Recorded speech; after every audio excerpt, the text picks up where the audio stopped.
Широко разпространено е мнението на огромна част от любителите музиканти, че солфежът е една по-скоро суха и твърде сложна наука, която, за съжаление, не успява да намери своето приложение в музикалната практика.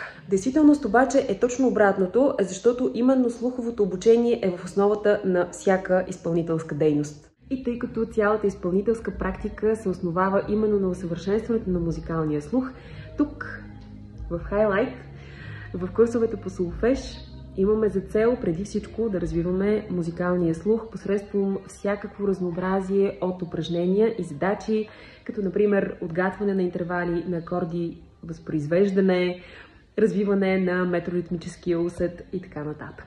И най-важното, ако вече сте започнали своята подготовка по солфеж, но тя все още ви затруднява, не се обезкуражавайте и не се отказвайте, защото това е един непрестанен, непрекъснат процес на самонаблюдаване, на коригиране, на усъвършенстване, за да можем да се доближим максимално до нашата представа за идеално изпълнение.